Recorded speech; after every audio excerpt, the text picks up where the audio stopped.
Assalamualaikum warahmatullahi wabarakatuh dan selamat sejahtera anak-anak. Okey, hari ini kita akan bincang bab 2.1 teknologi pembuatan.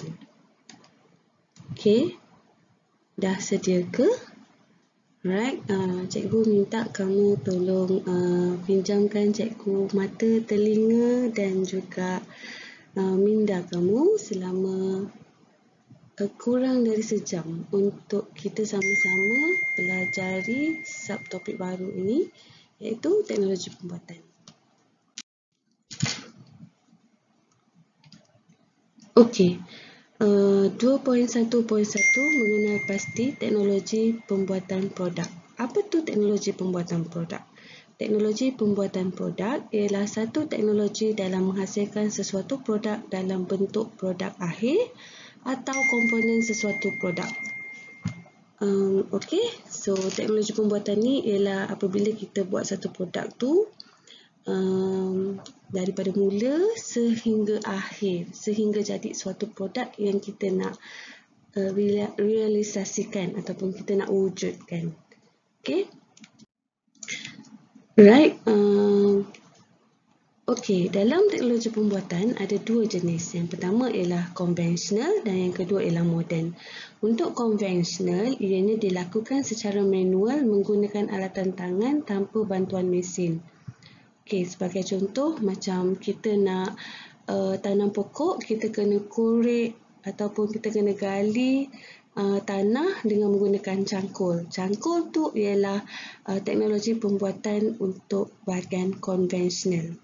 Okey, so kita gali lubang untuk masukkan gali lubang untuk tanam pokok tanpa apa-apa alatan. Alatan mesin lah maksudnya. Kita gunakan alatan yang memerlukan kamu menggunakannya secara manual. Okey, manakala untuk teknologi pembuatan moden, ia dilakukan dengan menggunakan mesin dan aplikasi teknologi terkini. Contoh macam gergaji mesin. Kita nak potong kayu sekarang, kita dah tak payah pakai gergaji yang kuk-krak tu, tak perlu. Kita pakai gergaji mesin yang kamu letakkan di meja dan terus boleh potong tanpa menggunakan tenaga lah sebab kamu guna mesin kan. Okey, jelas beza antara konvensional dan moden? Right, kalau jelas kita pergi ke seterusnya. Okey, kamu cuba saya bagi kamu beberapa minit untuk kamu klasifikasikan antara 6 gambar ini, yang mana satu ialah konvensional, teknologi pembuatan konvensional, dan teknologi pembuatan moden.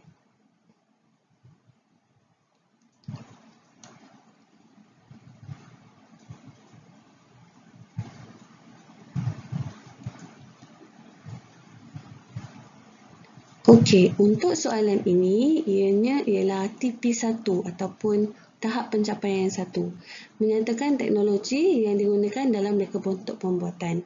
So, kamu boleh tengok dari sini mana satu yang kamu guna untuk moden dan mana satu yang kamu guna untuk konvensional. Okey, yang mana dihasilkan melalui konvensional dan yang mana dihasilkan melalui moden. Okey, so tugas pertama kamu ialah untuk bagi jawapan ni dan hantar kepada saya di WhatsApp. Boleh? Wait. Dah? Okey, jom kita teruskan ke topik yang seterusnya. Subtopik yang seterusnya. Alright, untuk 2.1.2 menghuraikan proses pembuatan produk berdasarkan teknologi pembuatan konvensional dengan pembuatan moden. Okay, so kalau kita nak buat suatu benda, kita perlulah ada proses perjalanan je. So, untuk pembuatan ni, inilah proses perjalanan dia. Yang pertama, kamu perlu merancang apa yang kamu nak buat. Kemudian kamu kena kaji selidik apa barang yang perlu, bahan apa yang kamu akan guna, mesin ataupun kalau guna moden, mesin apa yang kamu perlu guna, kalau guna konvensional, alatan apa yang kamu perlu guna. Kemudian selepas kamu kaji selidik yang termasuk juga sama ada barangan kamu tu boleh pergi jauh ataupun tak. Okey, kemudian selepas kamu kaji selidik perancangan kamu tu, kamu buatlah lakaran ataupun lukisan. Pada tahun lepas, kamu dah ada satu topik dah diajar oleh guru kamu tahun lepas, iaitu lakaran. So di sinilah kamu keluarkan idea kamu dalam bentuk lakaran ataupun lukisan. Selepas kamu buat lakaran ataupun lukisan, kamu boleh memilih untuk buat mock-up ataupun model. Apa tu mock-up dan apa tu model? Kejap lagi cikgu akan share apa perbezaan mock-up dan apa perbezaan model. Okay, so selepas kamu membuat mock-up ataupun model, kamu boleh menilai ataupun menguji sama ada produk tu boleh dipasarkan ataupun tidak. Okay, selepas kamu dah uji, kamu rasa benda tu boleh dipasarkan, kamu dah tahu komponen-komponen yang perlu kamu buat atau bina, so kamu binalah produk tersebut. So di sinilah datangnya pemilihan kamu sama ada nak guna kaedah konvensional ataupun kamu nak guna kaedah moden. Okay, sekiranya kamu boleh senaraikan proses pembuatan ini, kamu secara automatik ini akan dapat DP2 di mana kamu boleh menjelaskan proses pembuatan produk. Jelas? Okey. Seterusnya, cikgu akan terangkan proses pembuatan menggunakan kaedah konvensional. Okey, kaedah konvensional ni dilakukan dengan tangan sebagai sumber tenaga untuk menggerakkan peralatan. Right? Okay, itu ada gambar gergaji yang cikgu cakap tadi. Yang kalau kita gergaji, kita akan buat bunyi krok-krak, krok-krak, krok-krak macam tu. Okay, gambar pertama ialah di mana kita masukkan skru dalam komponen kayu dengan menggunakan tangan. Okay, gambar kedua ialah kita melicinkan permukaan kayu dengan menggunakan alatan tangan, iaitu apa nama alatan ni? Okey, tugasan kedua, saya nak kamu cari apa nama alatan, empat alatan tersebut. Yang 3 tu saya dah bagi dah, gergaji. Okey, gambar pertama alatannya apa, gambar kedua alatannya apa, gambar ketiga alatannya apa. Oh, 3 dah tahu dah, gergaji. Yang keempat tu alatannya apa. Ini semua alatan-alatan yang kamu gerakkan dia dengan menggunakan tangan. Okey dah, alright. Yang pertama, memutarkan skru menggunakan pemutar skru. Yang kedua, memotong kayu menggunakan gergaji tangan atau gergaji puting. Yang ketiga, meratakan permukaan kayu menggunakan ketam kayu. Okey, apa nama alat tadi tu? Ketam kayu.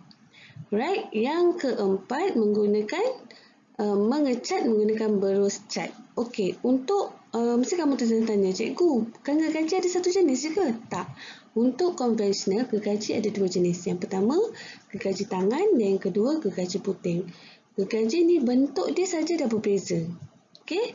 So, sekiranya kita berkesempatan untuk naik sekolah, kamu boleh tanya saya, cikgu, boleh tak tolong tunjukkan gergaji tersebut? So, saya akan tunjukkan dengan senang hatinya. Tapi, kalau kamu nak tahu, kamu kena tanyalah. Alright? Okey, so kita pergi kepada penerangan yang seterusnya.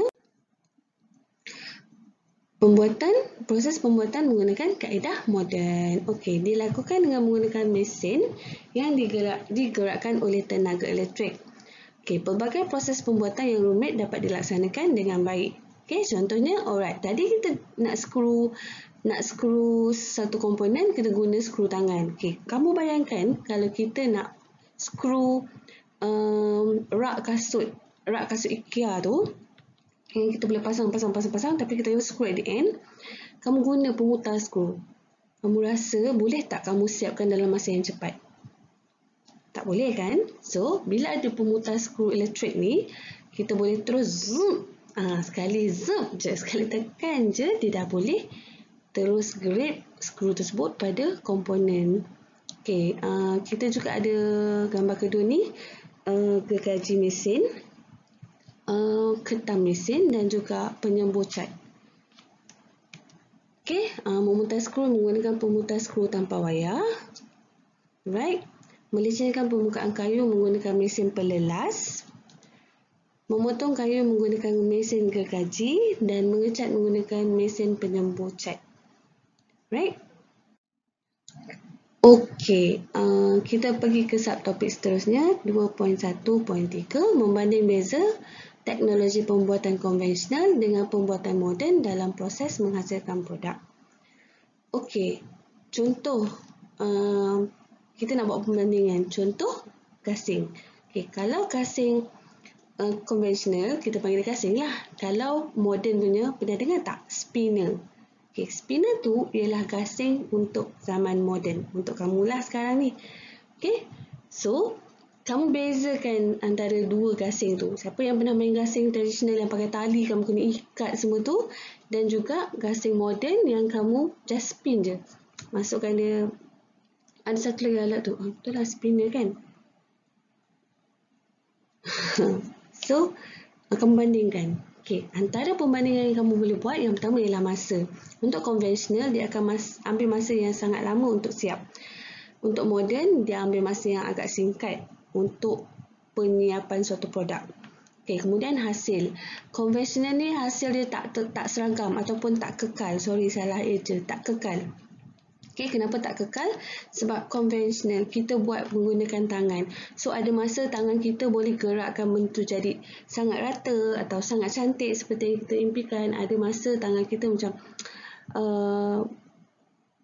bentuk tu tak jadi betul-betul yang kita nak. Okay, kamu tengok dua gambar gasing kat atas tu. Okay, dia adalah jenis gasing yang sama tapi bentuk dia berbeza. Betul? Betul? Okey, kamu bayangkan, okey, katalah sekarang ni kamu PKP kan, selalu jumpa makanan, betul? Ketupat segera yang mini tu dengan ketupat yang kamu kena anyam. Ketupat yang kamu kena anyam tu, kalau hari raya kan, kamu akan jumpa pelbagai jenis bentuk ketupat. Ketupat bawang lah, ketupat sate lah, ketupat macam-macam lah jenis ketupat. Tapi secara rupa dia kita tahu. Nampak je kita tahu dah ketupat. Cuma kita tak tahu jenis-jenis dia. Kenapa? Sebab dia kita buat pakai tangan. Tapi kalau kita beli ketupat yang segera tu, yang dalam paket 4 segi tu, buatlah 10 pun, paket 4 segi tu tetap sama saiz ni. Betul? So itu maksud konvensional dan moden. Okay, hasil seragam dan hasil tak seragam. Itu maksud dia. Okay, kos tinggi jika berulang kali untuk betulkan. Betul lah tu. Bila kita buat suatu benda dengan menggunakan tangan, bila salah kita nak betulkan, salah nak betulkan, betul tak? Jadi kos akan jadi bertambah. Tapi kalau moden, disebabkan kita guna mesin, dia dah seragam, so kita punya potensi untuk melakukan kesalahan tu akan berkurang. So bila berkurang, kita dapat jimat kos.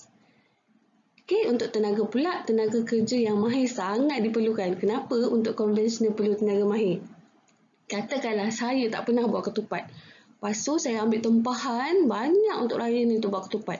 Ini tak pernah dia buat ketupat. Anyam sampai raya tak jadi. So sebab saya bukan pekerja mahir. Sebab tu konvensional perlukan pekerja mahir. Buat pejam mata pun boleh jadi bentuk ketupat. Contoh, okey. Alright, kalau untuk moden kita cuma perlu pengendali mesin yang mahir. Okey. Alright, yang seterusnya kuantiti. Untuk konvensional kita cuma boleh buat kuantiti dalam kuantiti yang terhad. Maksudnya tak adalah banyak sangat untuk kamu boleh buat dengan menggunakan kaedah konvensional. Tapi kalau untuk moden tak ada had. Kita boleh mesin kan, kita boleh tekan je mesin tu 1,000, 2,000, nak buat 2,000. Contoh, katakanlah kamu nak buat katil. Tapi kamu rasa ni, saya nak jadi tukang kayu. So kamu pun bertekad lah nak buat katil dengan tangan sendiri ni. Ketuk, sebulan baru siap satu. Tapi kawan tu guna mesin, tekan je dah. Dalam masa sebulan jadi 30 buah katil. Contoh. Okay? Boleh faham? Alright. Seterusnya ialah kualiti. Kualiti untuk konvensional ni kita tak dapat nak adakan piawaian dia ataupun tak dapat nak adakan garis kualiti yang baik ke tak baik ke, bagus ke tak bagus ke, sebab dia ada pelbagai jenis, pelbagai bentuk, sebab kita buat tak standardized kan, tak seragam. Okay, tapi untuk moden kita ada piawaian dia lah, mana yang tak elok dia akan jadi reject. Contoh macam baju kurung. Okay, cikgu ni asyik bagi contoh nak raya je. Mood raya. Okay, Contoh macam baju kurung. Okay, katakanlah baju kurung tu kamu tempah. Kamu tempah, okay, orang tu akan buat memang ikut saiz kamu, tapi sebab dia buat satu, so ada saiz yang macam kecil sikit lah makcik. Tak saiz yang makcik tu kata, sorry lah dek, terkecil sikit. Macam tu. Tapi kalau kita buat baju tu guna mesin, potong pun guna mesin, jahit pun mesin yang jahit, ada possibility untuk jahitan tu jadi cantik adalah besar. So bila jahitan tu out sikit, dia akan jadi reject, baju yang jenis rejected. Okay, boleh faham? Okay, untuk estetik konvensional tinggilah sebab dia handmade kan, kita buat pakai tangan. Tapi untuk moden ni dia agak terhad lah. Okay, itulah salah satu menangnya konvensional ni, menangnya homemade ni, sebab dia punya estetik tu sangat tinggi.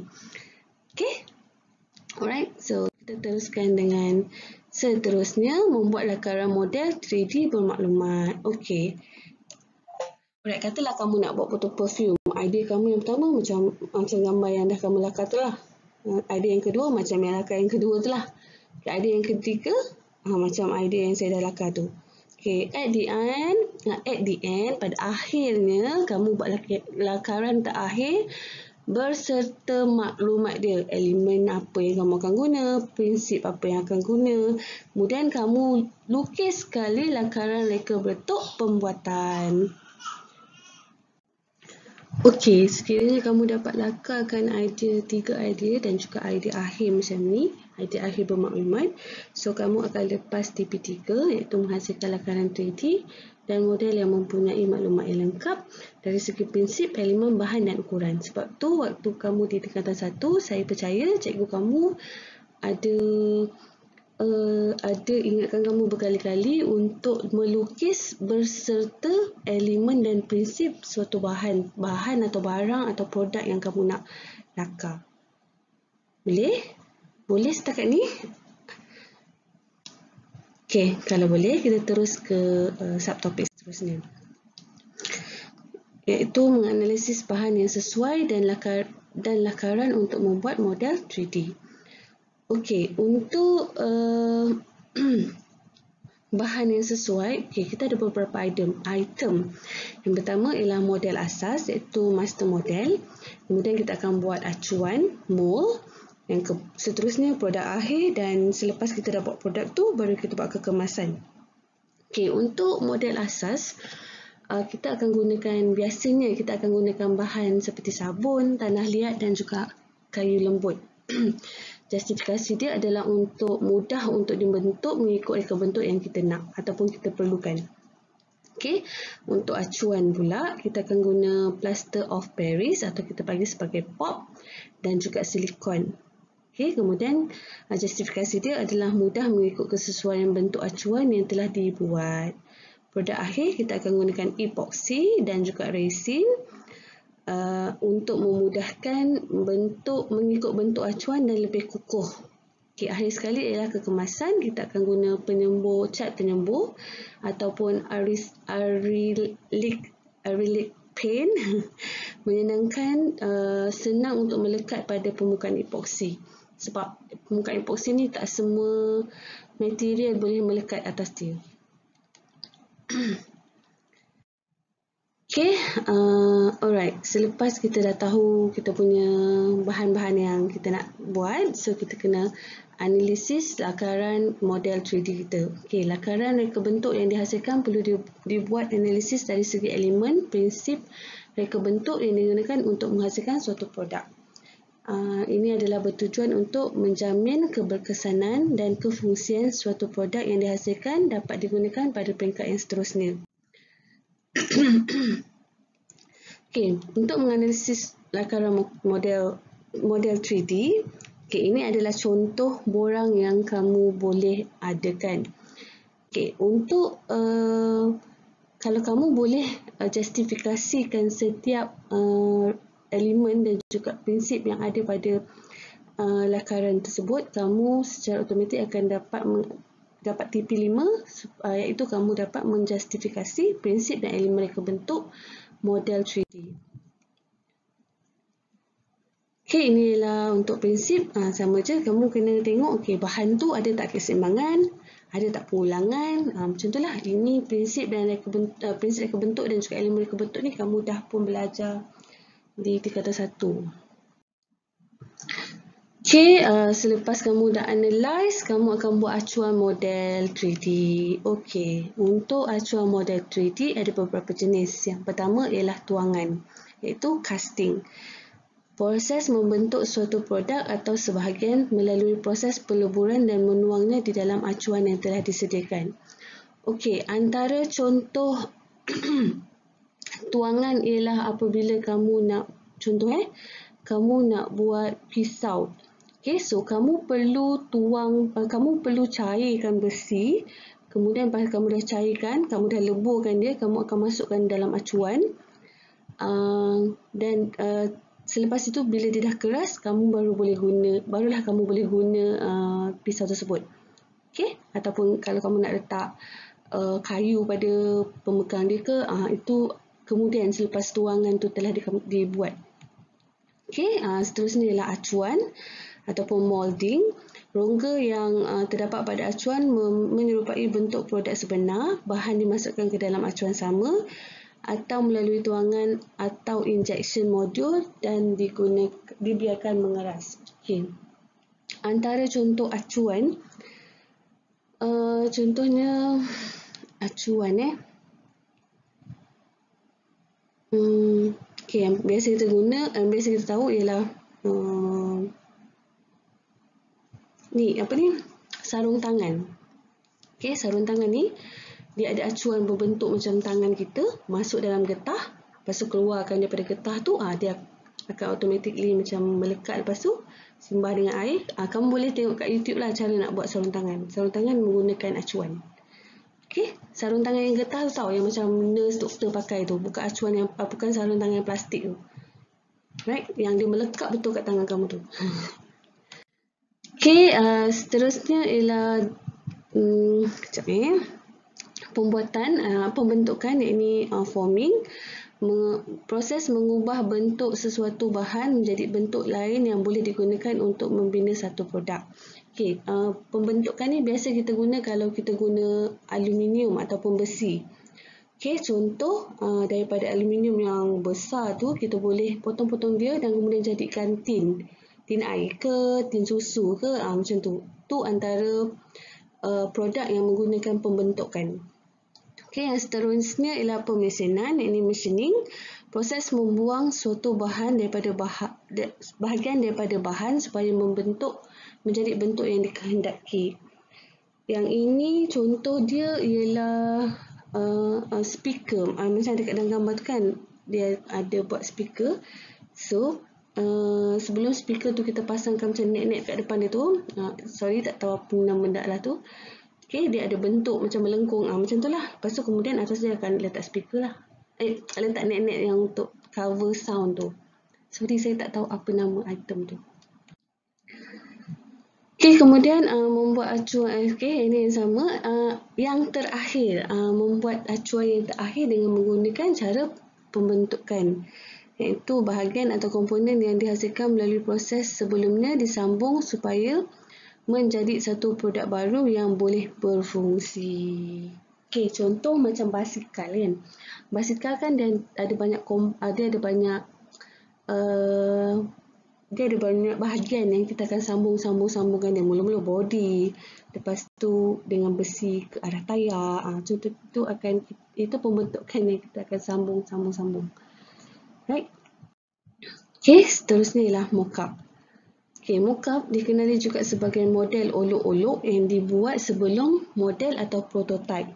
Okey, ia merupakan urutan daripada pemilihan reka bentuk bertujuan untuk melihat dan menilai reka bentuk pilihan secara 3 dimensi, iaitu 3D. Okey, dibuat tanpa ukuran dan skala sebenar menggunakan bahan-bahan yang senang dan mudah didapati seperti cardboard, foam, gabus, polistin dan juga melting board. Mock-up dapat membantu kita melihat dan menilai keseimbangan reka bentuk, struktur, kesesuaian bahan, keselamatan, penggunaan dan cara pembuatan. Okey, ini ada beberapa contoh mockup model yang dibina dengan menggunakan mounting board. Okey.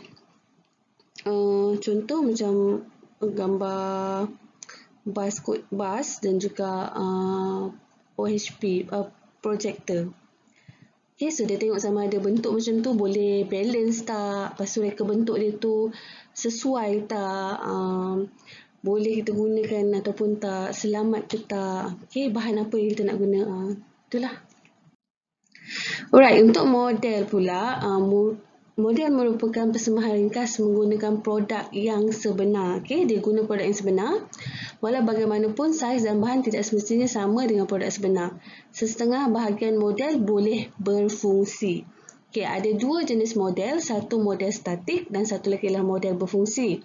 Untuk model statik ni, dia adalah model blok ataupun model separa. Yang berfungsi yang dihasilkan mengikut skala atau saiz sebenar produk. Okay, bahan yang digunakan tidak semestinya bahan sebenar. Okay. Manakala untuk model fungsi, model yang digunakan mengikut kesesuaian bentuk yang boleh diubah pergerakan mengikut kehendak atau boleh berfungsi sebenarnya. Contohnya macam, okay, katalah kamu nak bina kapal terbang. Tapi sebelum tu kamu bina model fungsi kapal terbang dulu. So kamu masukkanlah apa, contohnya kamu nak kapal terbang tu bergerak. So kamu pun masuklah motor dia, apa pergerakan yang kamu perlukan untuk menggerakkan kapal terbang kamu tu. Okay, dia bukan hanya sekadar model, dia juga boleh berfungsi. Okay, alright, contohnya ialah kapal terbang ataupun kereta kontrol. Okay, ini adalah antara model-model fungsi dan juga model-model fungsi statik, di mana model tersebut kita boleh gerakkan dia, boleh fungsikan dia. So, nak tahu sama ada benda tu boleh berfungsi ataupun tidak dengan menggunakan model kecil ni. Okay. Alright, proses menghasilkan acuan 3D. Okay, ni tadi kita dah buat. Kita dah belajar sikit model asas, kemudian kita akan buat acuan model, dan terakhir ialah model akhir lah atau tuangan. Okay, model awal 3D bermaksud model awal yang digunakan untuk mendapatkan rupa bentuk luaran dalam proses pembinaan acuan. Pelbagai bahan boleh digunakan untuk menghasilkan model awal 3D. Biasanya bahan seperti lilin, tanah liat, kayu dan plastik digunakan sebagai model awal 3D. Kaedah terkini dan menghasilkan model 3D adalah dengan menggunakan mesin pencetak 3D. Kaedah ini lebih mudah dan model awal 3D yang dihasilkan lebih cepat serta mengambil masa yang lebih singkat. Okay, saya tak pasti kamu pernah dengar atau tak, tapi kita dah ada mesin printer 3D. Di mana daripada komputer kita boleh print dia jadi satu bentuk model. Okay. So, kaedah itu lebih terkini lah. So, jauh lebih mudah daripada kita buat menggunakan tanah liat ke, ataupun lilin ke, atau kayu lembut ke.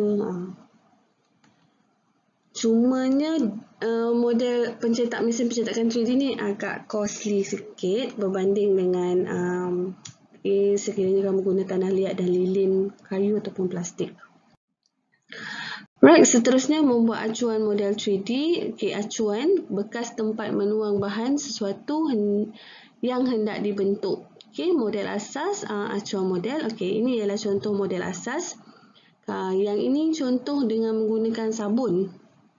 Alright, dia ambil model asas bentuk, saya tak pasti bentuk apa tu. Okay, kemudian dia masukkan dalam pop, plasticine of Paris. Okay, dia masukkan bahan tu dalam pop. Kemudian bila pop tu dah keras, dia keluarkan balik untuk dapatkan mold tu lah, acuan tu.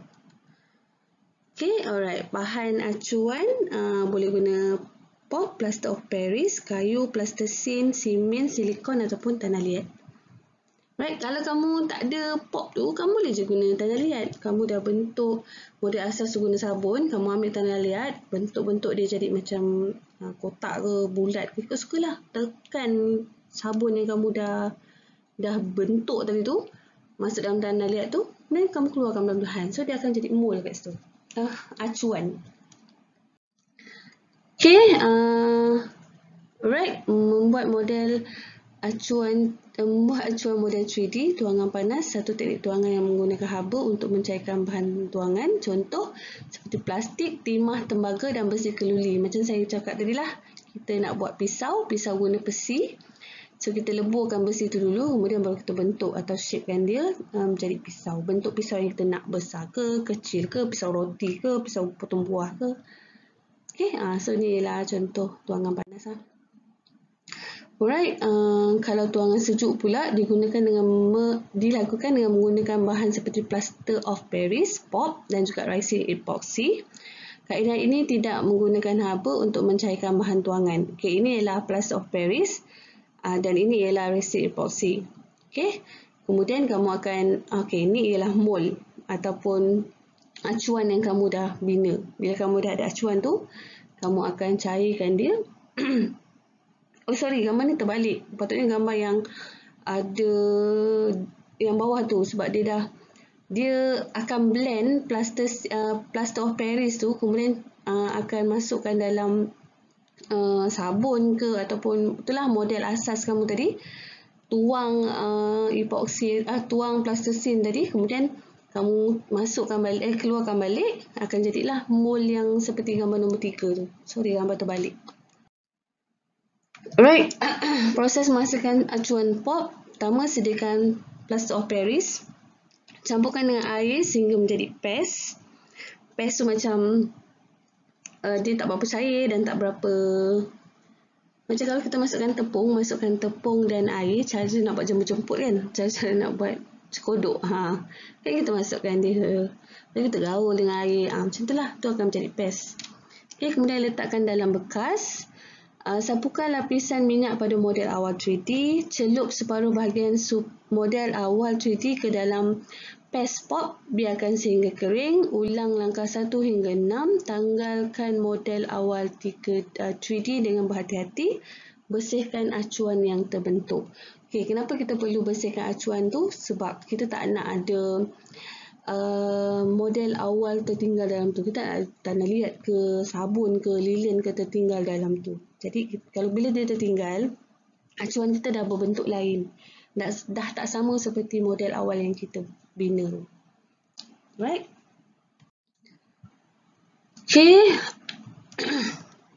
Okay, membuat model 3D berdasarkan proses kerja. Yang pertama secara acuan lah.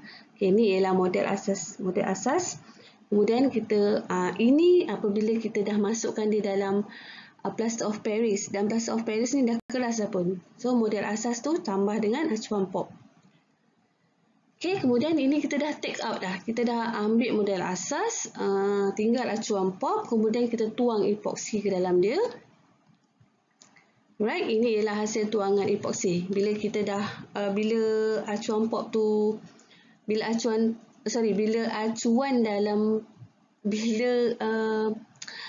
epoxy dalam acuan POP tu dah mengeras, kita keluarkan, so akan dapatlah bentuk macam ni.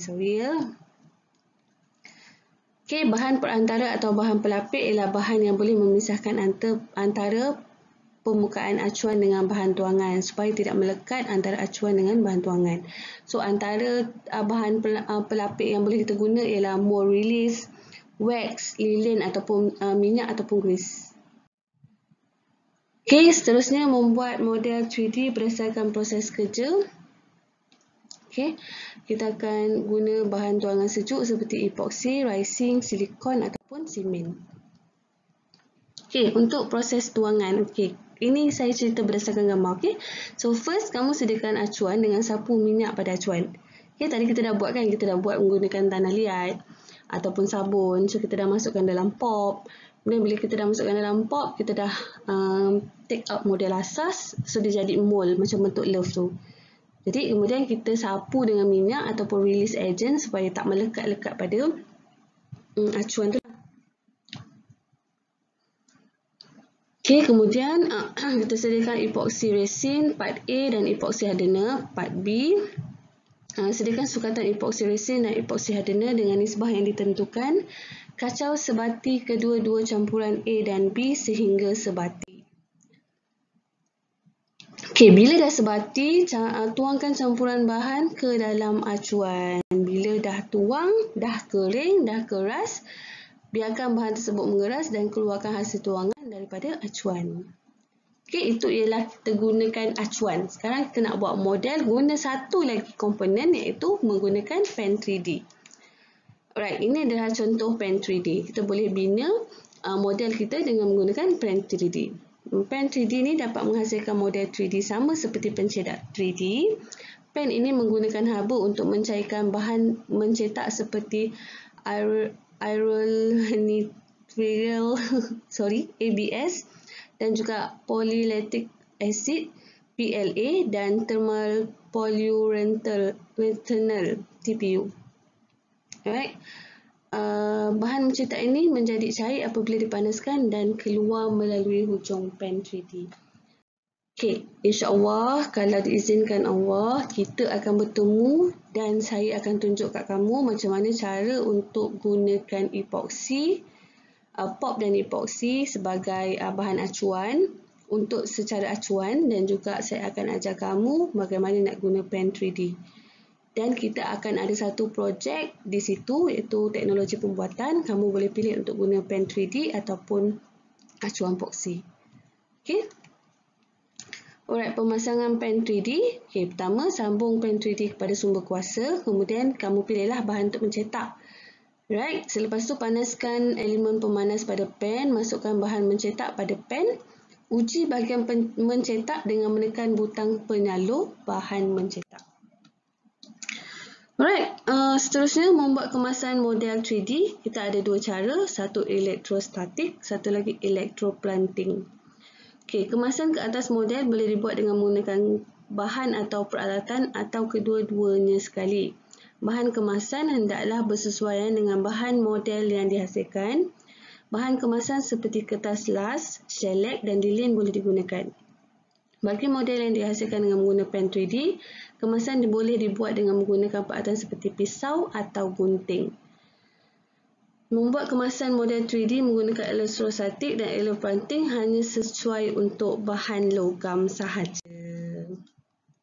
Okay, so ini adalah contoh elektrostatik dan juga elektroplanting. Okay, untuk elektrostatik, kajian tentang cas-cas elektrik yang statik. Statik bermaksud tidak bergerak. Cas terdiri daripada cas positif dan cas negatif. Elektrostatik pen merupakan satu proses untuk menyadu permukaan bahan logam yang dialihkan dengan cas elektrik, seterusnya disembur dengan bahan penyadu cat. Okay. Dia tidak berapa sesuai untuk bahan yang tidak selain daripada logam. Okay. Seterusnya ialah elektroplanting, satu proses untuk menyadu permukaan bahan logam menggunakan kaedah elektron yang melibatkan bahan disado dengan bahan sado, contohnya menyadu sudu pada warna emas. Atau kalau kamu tengok sekarang ada kunci, ada pelbagai warna pada dia punya atas kunci kan, untuk membezakan kunci-kunci tersebut. So itu pun kita panggil sebagai elektroplanting. Kaedah-kaedah kemasan berdasarkan bahan binaan. Yang pertama, semburan. Bahan binaan perlulah kayu, keluli atau plastik. Bahan kemasannya kita boleh guna cat atau leka. Kaedah kemasan sapu. Bahan dia ialah kayu atau keluli. Kita boleh guna cat likau. Kaedah kemasan pelekat. Bahan binaan dia ialah kayu ataupun MDF. Kita boleh gunakan bahan kemasan pelekat. Elektroplanting, bahan binaan dia ialah keluli dan kita boleh guna kemasan dia perak atau emas. Okay, membuat kemasan model 3D. Contoh, kita ada cat semburan, kita ada hasil tuangan. So, bila ada cat semburan, kita letakkan cat tersebut pada hasil tuangan. So, akhirnya kita akan jadi contoh macam ni lah. Ini kita nak buat perfume. Contoh, perfume Boss. Alright? Okay, bila kamu boleh buat macam ni, kamu akan automatically dapat TP6, iaitu membuat kemasan model 3D dan memperinci ujian bagi mengukur tahap keberkesanan model yang dibina dan menjana idea untuk produk yang lebih efficient. Okay, setelah kita buat semua bla bla bla bla bla bla, kita kena nilai model 3D yang kita hasilkan. Okey, model 3D yang telah siap hendaklah dinilai sebelum produk sebenar dihasilkan. Tujuan dia adalah untuk mengatasi kelemahan yang mungkin timbul. Contoh, kamu dah buat pisau. Okey, kamu kena tengok okey apa kelemahan yang mungkin akan terjadi kalau pisau ni dia punya pemegang patah ke ataupun pemegang kayu, lama-lama dia akan reput. Apa nak buat, macam itulah. Kamu kena kaji kelemahan yang mungkin akan timbul. Okey, oleh sebab model bukan produk sebenar, maka penilaian akan dibuat pada beberapa aspek sahaja. Okey, so contoh aspek yang dinilai ialah inovasi, kreativiti, praktikal, estetik, ergonomi. Okey, adakah dia inovasi? Berinovasi-kah pisau kamu tu lain tak daripada orang lain ataupun pengeluar lain? Kreativiti, pisau kamu tu ada kreativiti yang tersendiri tak? Praktikal, senang tak orang nak guna? Mudah tak untuk kendalikan dia? Estetik, maksudnya ada tak nilai estetik kat dia? Cantik ke ataupun kemas ke, ataupun ergonomi, sama ada pemegang dia tu selesa tak untuk pengguna. Okey, nota jika ia lebih banyak tidak memerlukan penambahan, tapi jika kamu dapati banyak jawapan tidak pada model yang dibina, maka penambahbaikan perlu dibuat seperti mengubah inovasi, kreativiti, keaslian, praktikal, estetik dan ergonomi. So bila kamu dah tengok katalah banyak sangat tak, so kamu kena mula dari awal balik, kena kaji balik, lepas tu kena buatlah daripada awal. So biasanya kita akan suggest supaya perancangan kamu tu tak perlu untuk ulang balik setiap proses tersebut.